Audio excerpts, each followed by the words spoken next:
Arctic circle के एक बेहद वीरान, जमा देने वाले और अंतहीन बर्फीले इलाके में एक विमान चालक घुटनों के बल बैठा पूरी मेहनत के साथ बर्फ को काट रहा था। दूर से देखने पर ऐसा लगता था जैसे वह सफेद मैदान पर कोई बहुत बड़ा निशान या संदेश तैयार कर रहा हो। उसकी मोटी जैकेट और कपड़ों पर बर्फ की परत जमी हुई थी और उसकी यूनिफॉर्म पर सिर्फ एक नाम साफ दिखाई दे रहा था, माइक। चारों तरफ फैली उस खामोश बर्फीली दुनिया को देखकर आसानी से समझा जा सकता था कि शायद वह वहां जिंदा बचा आखिरी इंसान था। कुछ देर बाद जब वह अपना काम पूरा करता है तो ऊपर से देखने पर पता चलता है कि उसने बर्फ में गहरा गड्ढा बनाकर एक विशाल SOS लिखा था। आसपास बिखरे मलबे से अंदाजा लगाना मुश्किल नहीं था कि उसका विमान किसी खराबी के कारण क्रैश होकर इस सुनसान जगह पर गिरा था। जहाज का इंजन और दोनों पंख बुरी तरह तबाह हो चुके थे। कई दिनों से माइक इसी मौत जैसी ठंड के बीच फंसा हुआ था और किसी भी तरह खुद को जिंदा रखने की जद्दोजहद कर रहा था। इस बर्फीले इलाके में खाने का इंतजाम करने के लिए उसने एक बेहद अनोखा तरीका अपनाया था। पास जमी झील की मोटी बर्फ में उसने कुल्हाड़ी की मदद से 3 गहरे छेद बनाए थे। उन छेदों में उसने रस्सी, कांटे और चारा डाल रखा था ताकि नीचे तैरती मछलियां फंस सके।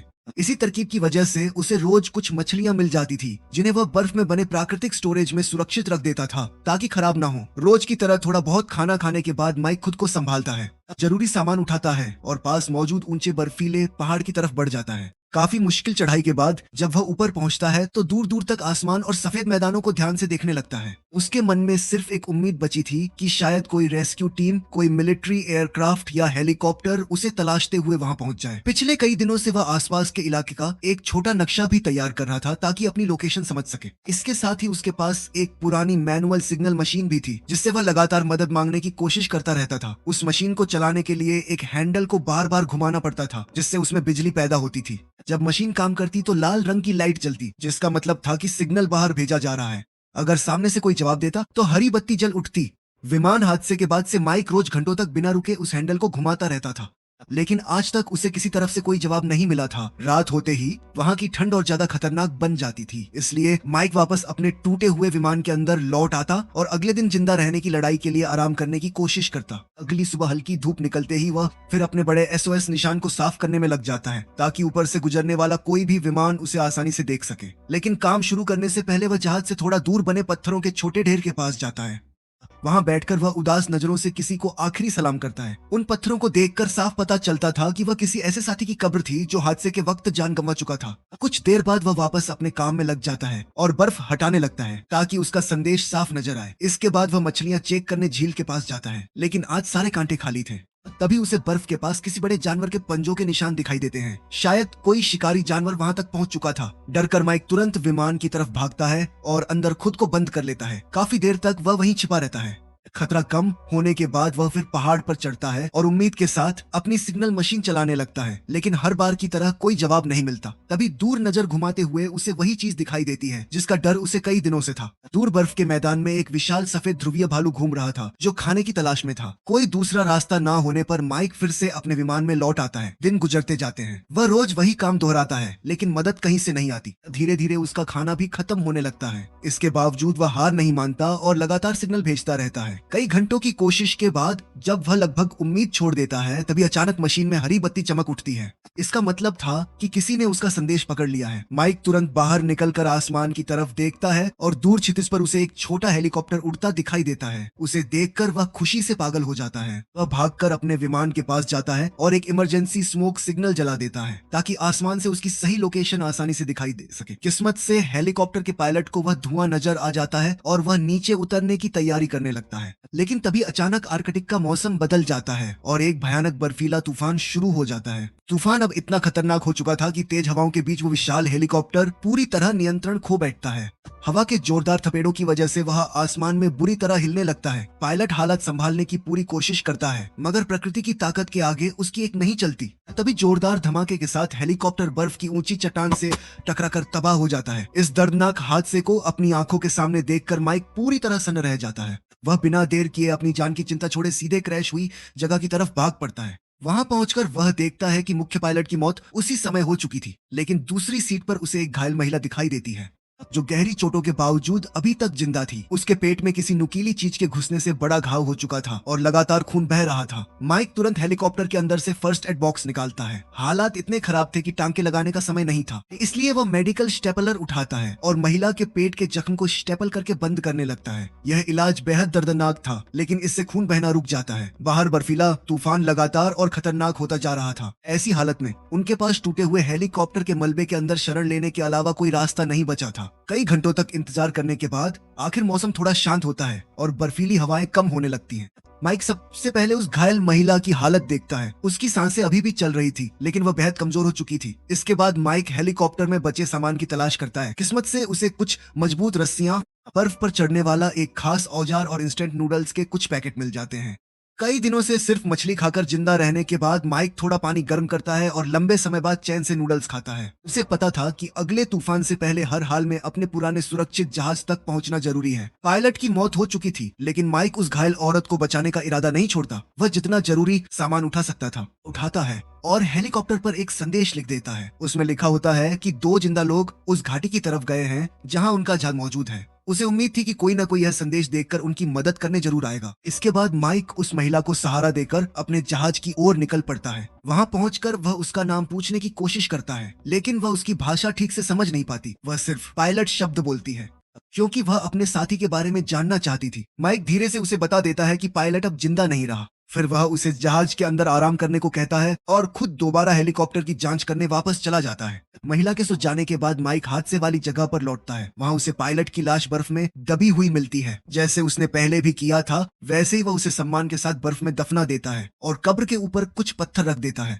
इसके बाद वह हेलीकॉप्टर के अंदर दोबारा तलाश करता है। इस बार उसे एक नक्शा, लाइटर, छोटा गैस टैंक और एक पोर्टेबल चूल्हा मिलता है। तभी उसकी नजर एक फोटो पर पड़ती है, जिसे देखकर वह भावुक हो जाता है। वह उस तस्वीर को अपनी जैकेट में रख लेता है। सामान की जांच के दौरान उसे एक स्लेज भी मिल जाती है, जिसका इस्तेमाल वह भारी सामान ढोने के लिए करता है। जहाज पर लौटने के बाद वह फोटो उस महिला के पास रख देता है। तब पता चलता है कि तस्वीर में एक परिवार था। इससे साफ जाहिर होता था कि वह महिला और हेलीकॉप्टर का पायलट पति पत्नी थे और उनका एक छोटा बच्चा भी था। महिला गहरी नींद में थी, इसलिए माइक उसकी चोट साफ करके दवा लगाता है।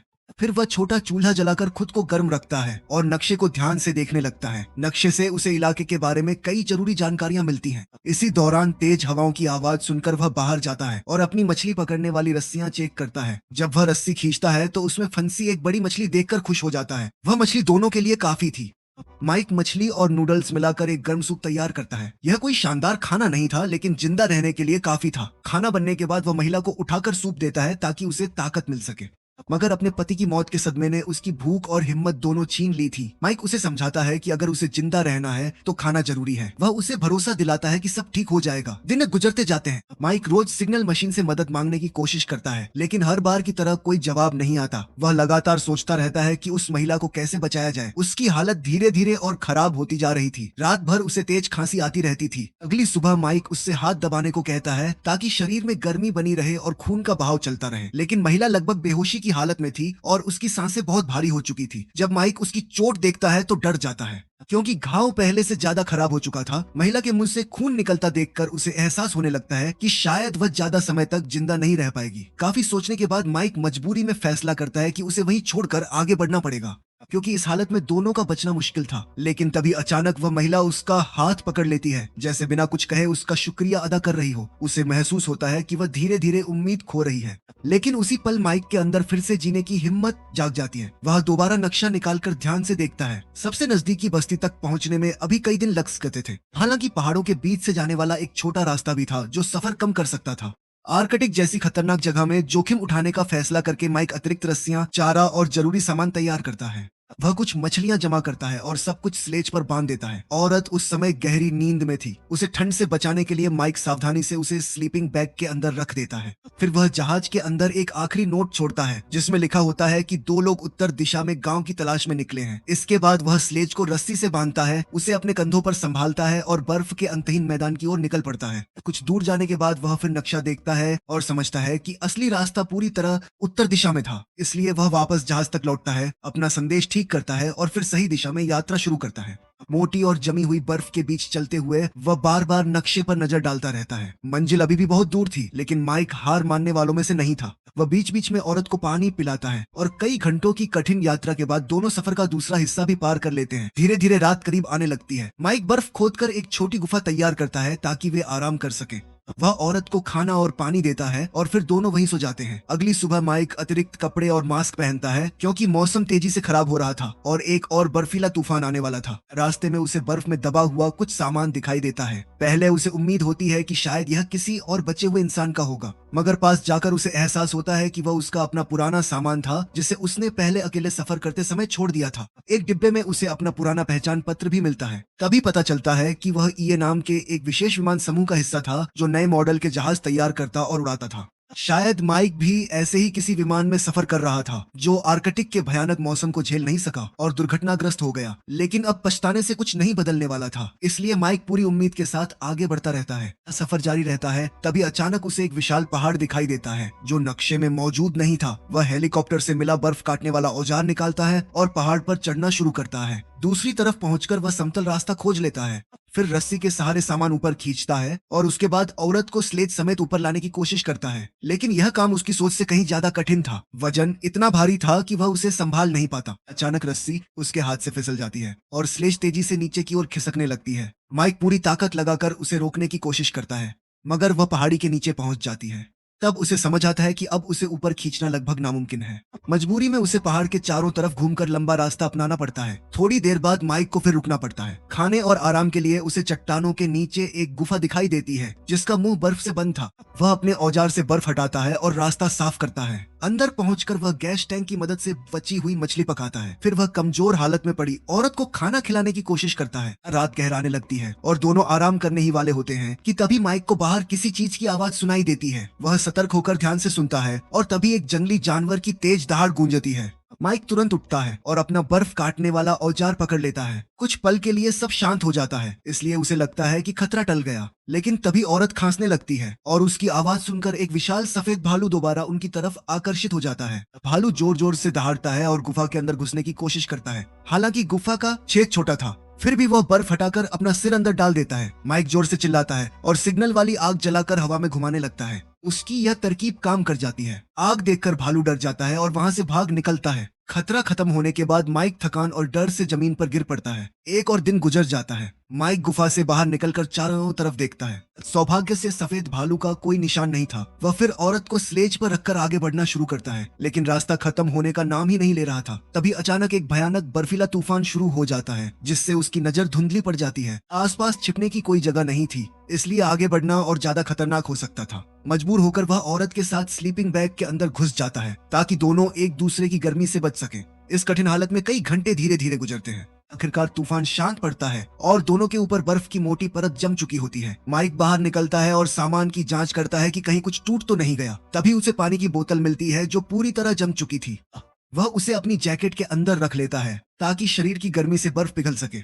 इसके बाद माइक फिर स्लेज तैयार करता है और नरम बर्फ वाले रास्ते पर आगे बढ़ता है जहां चलना बेहद मुश्किल था। लगातार बढ़ती थकान उसे कमजोर करती जा रही थी।